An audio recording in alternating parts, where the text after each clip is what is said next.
Hello everyone, I am back. I just recently finished playing the FF15 demo.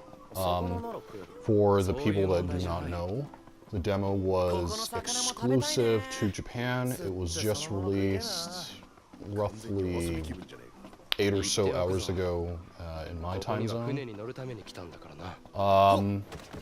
It involves roughly the first chapter and a little bit of the prologue, and the last there's a video at the end that kind of lets you know what you're in store for the main game. I just recently, I wouldn't say finished the demo, but I recently got to the completion of the main section of it, the main quest.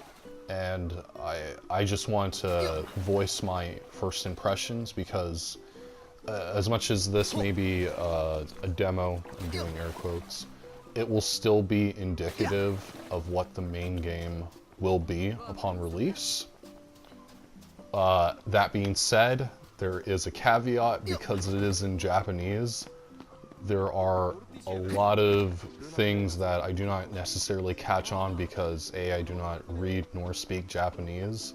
So, and it's just also getting used to the simple fact that Japanese stuff, they like circle to confirm where we like X to confirm, so you'll see in some of my clips where I'm constantly pressing X because I'm messing up stuff.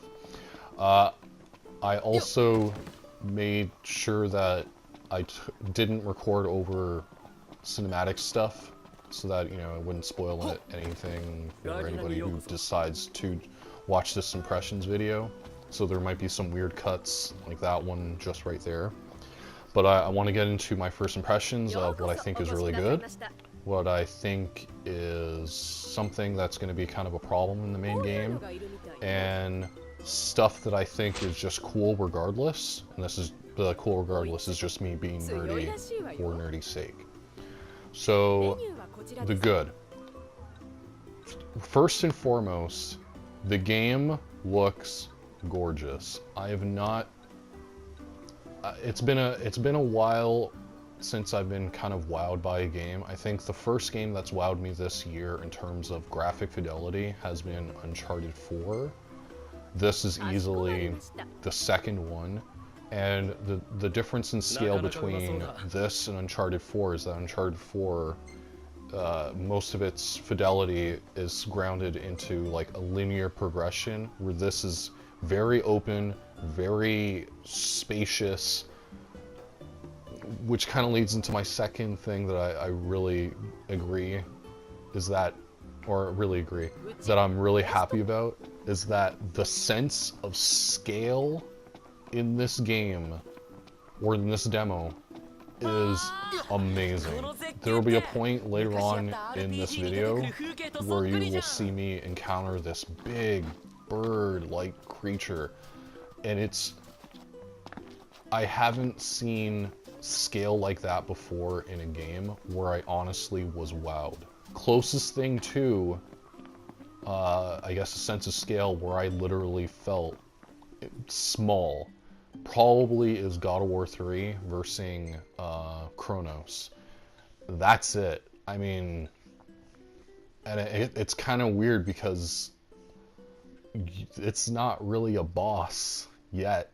At least I don't know if it is going to be in the main game. But the sense of scale is amazing. Just even it being an open world, it feels alive, it feels vibrant, there's color, there's just this world that you get to inhabit, and it's honestly feels like it should have been the next natural progression from 12 and skip over 13, and 14's an MMO. This should have been the next thing instead of what 13 was. Which leads into kind of a pro, or kind of a good thing. It will sound kind of shitty, but you'll kind of get it if you ever do decide to play the demo, or if you do decide to play the main game. when you play this, originally when they first announced it, they said it would be a release for the PS3. You will understand when I say this. I'm stammering a little bit because my brain's just trying to process everything that's just happened. There is no way in hell they could have easily have done this game on PS3. There's no feasible way possible, just in terms of fidelity, whatever. Anyways, into more tangible things that are good. Your AI teammates are great. They are not dumb. They do their own set of commands. I don't know how to get them to do more specific commands. There's like little limit break-esque stuff that they can do in combat. But I don't know if you can tell them specific commands because I'm just limited by the language barrier. So there's that. But the AI is really good. They're not stupid. They will help out. They are actually very, very useful. They will kill mobs for you, and they will make sure that if you go down, they'll pick you back up. Which leads into the next thing. Combat is actually pretty good for the most part. I've played the Dusk demo, I've played the Platinum demo, and I've played this. They've taken the Platinum demo and they've made some tweaks so that it's a little bit more fluid, more refined. There is an option in the menu that allows you to change the combat from Dusk to Platinum controls. This is only for people that's played the Dusk and the Platinum. If you've only played Platinum, then you won't know the difference unless you get the main game. I don't know if I heard something about there being turn-based or something like that in the game. I don't know if that's going to be in the main game. Whatever.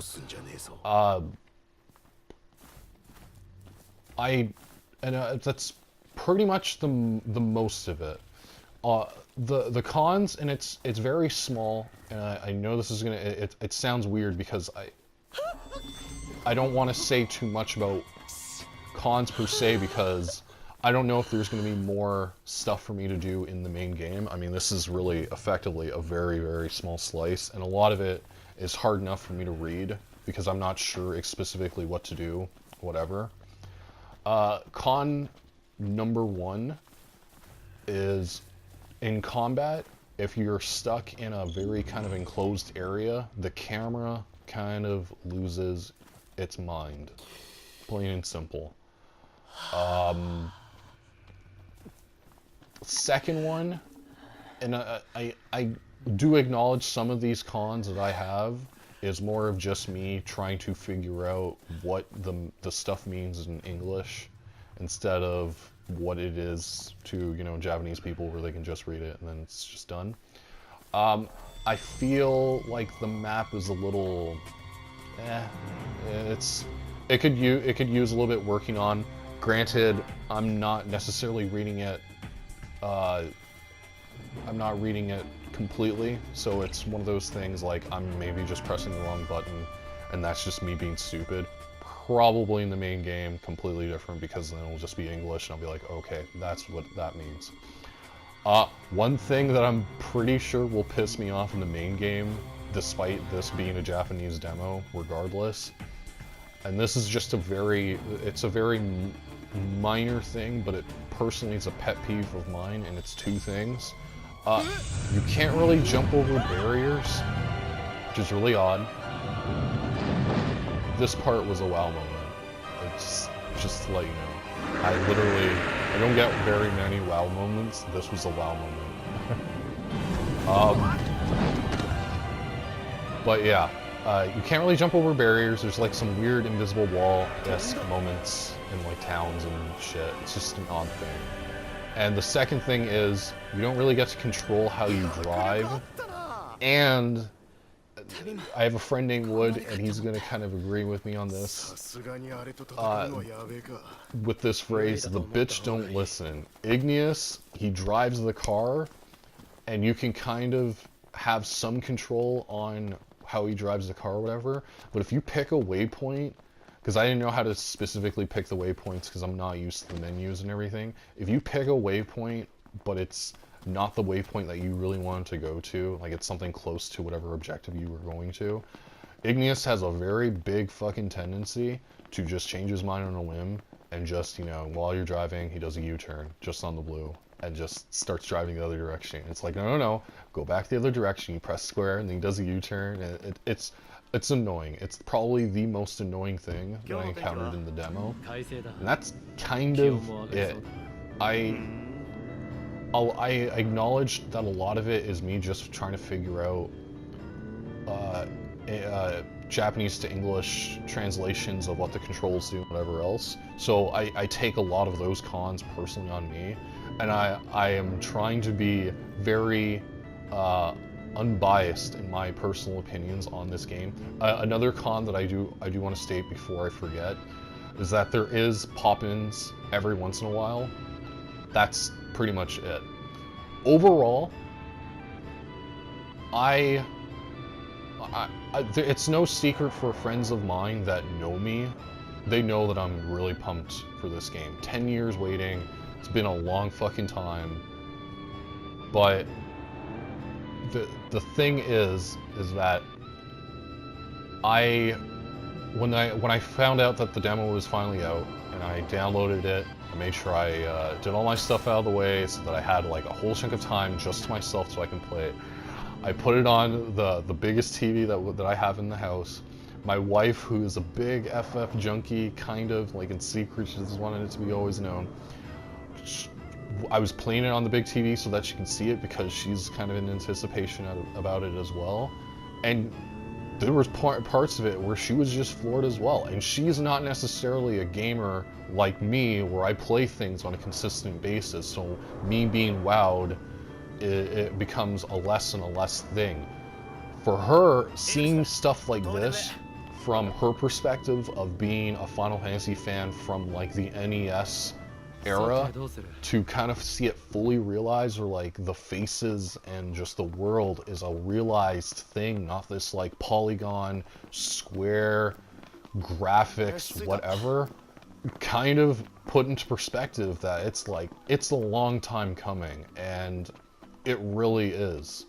I mean, just 10 years alone for waiting for the game, but if you think about it, the franchise itself, it's been years. Every time we've ever played a Final Fantasy game, when it was out, at its prime, we always thought that a Final Fantasy game in our heads would look like this, and it's finally here. So I'm waiting in anticipation for the main game, but as first impressions go, I am thoroughly pumped. There was a video at the end, I don't want to spoil it, but it really sold me on what is to come. I hope you guys like my first impressions, and peace out.